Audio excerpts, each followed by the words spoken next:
Hi there, my name is Ashley. For this assignment, I wanted to talk about a leader who inspires me. Her name is Kate. She was a nursing unit manager in the emergency department that I work at. She's been a registered nurse for about 10 years. She initially began working in a surgical unit in her new graduate year, and her second rotation was in emergency, where she really found her passion. Kate stayed in emergency and went through the typical career pathway, first working in acute care, then the resuscitation bay, then triage, team leader, and eventually nursing unit manager. It was all a pretty linear progression for her, however, with one large difference. She was one of the youngest nurses to become a nursing unit manager in our emergency department at that point in time. She also studied the Masters of Management. I met Kate when I was a new graduate in emergency, and she took me under her wing, and I was always incredibly grateful for her guidance. She was always willing to listen, provide sound advice, and generally helped me hone my interest in leadership as well. And this is why I picked her as the leader I am focusing on for this assignment. When I first started learning about contemporary leadership theories, the one that always stuck out was the servant leader, and I quickly figured out why. Kate, this funny, empathetic and caring nurse who had nurtured me from a baby nurse to a budding leader, exhibited a fair few of the servant leadership traits. The reason I believe Kate is a servant leader is due to a few things, primarily as her focus has always been on serving others, from her peers and junior nurses, to doctors, and finally, of course, to her patients. There are not many people in the department who can say that Kate didn't improve and enrich their careers and their lives in one way or another. Servant leadership, first coined by Robert K. Greenleaf in 1970, is a form of leadership where the leader has a natural desire to want to serve others, mixed with an aspiration to lead. This is different to other leadership theories, which often focus on the individual desiring to be a leader first and foremost. The servant-first individual, such as in Kate's case, makes sure that other people's priorities are placed first. People who work under servant leaders find themselves becoming wiser, freer, have more autonomy, and are, in turn, more willing to serve others. Servant leaders move towards creating more personal and inspiring connections with others. Servant leaders stray away from the traditional hierarchical relationships between leader and subordinates, and as employees are often treated in an exemplary way. This is often translated to the patient being treated in the same fashion, thus creating better rapport between the nurse and their patient. Other qualities of the servant leader include valuing others' opinions, creating a culture of trust, developing others into leaders, encourages others, thinks of us and not me, and acts with humility and transparency. I wanted to discuss a few moments in Kate's career that have really stood out in my mind as times that she has exhibited excellent leadership skills. I can't identify too many specific examples, as I feel Kate was always exhibiting servant leadership traits, even during those random 4 a.m. conversations that you have during night shift. The first example I have in mind is when I first began my own training in advanced life support and the resuscitation bay. Kate knew that this was an area of the emergency department that scared me due to the acuity of the patient's illnesses and the fact you needed to be able to make life and death decisions incredibly quickly.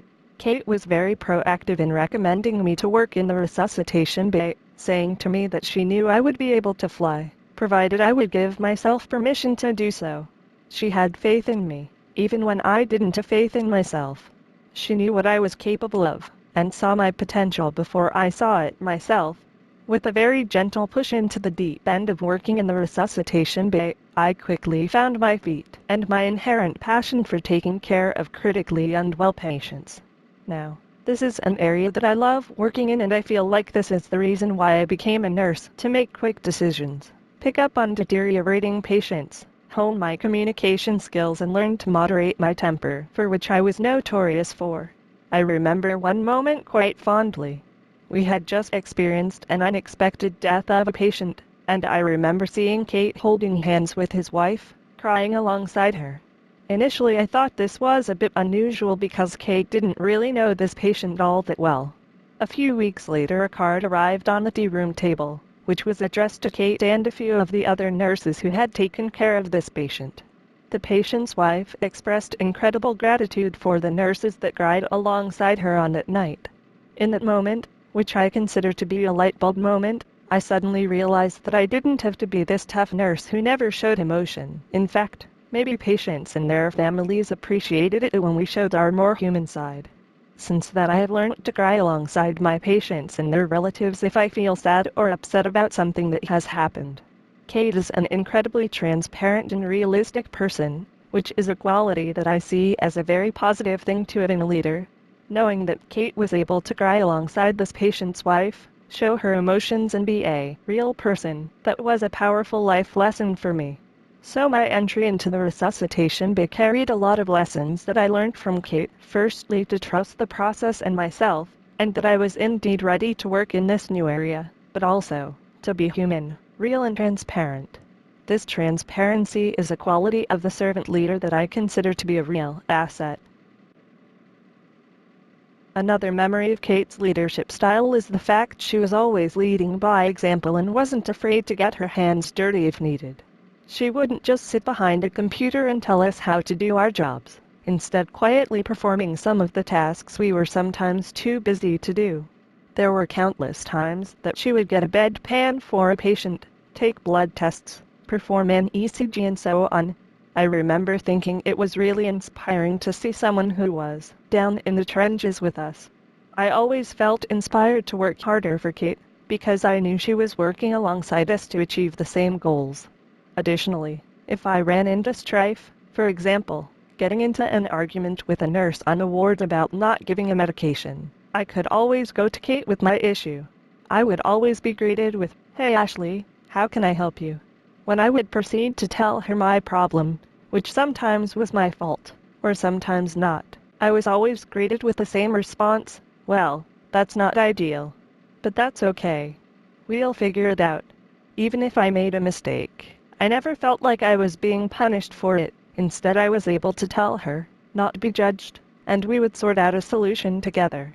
This non-judgmental way of working was always really helpful for me, and as a result, I always felt like I wanted to work harder for Kate, because I knew I would always be appreciated. This is a true servant leader, listening first to my problems, being empathetic if I was feeling frustrated, and always pushing me to grow.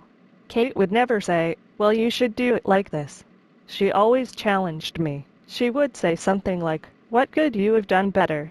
I remember one example of a particularly hard day I was having, and she pulled me into the corridor, where I had tears brewing in my eyes. I hadn't even told her I was upset, but she knew by looking at me that I was struggling.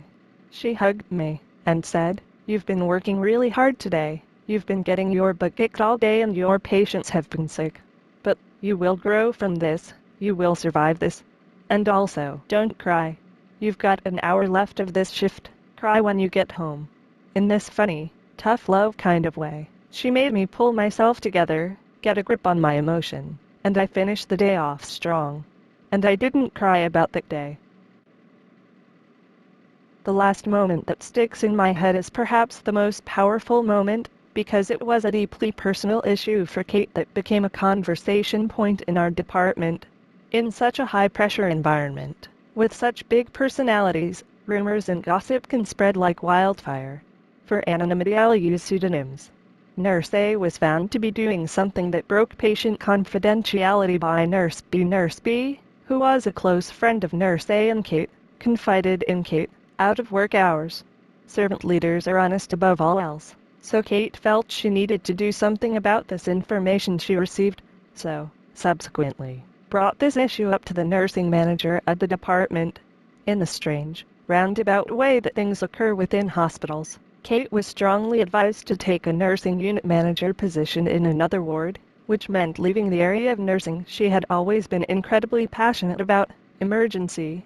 Kate lost Nurse B as a friend, and this issue really polarized the department. You were either on Kate's side, or Nurse A's side.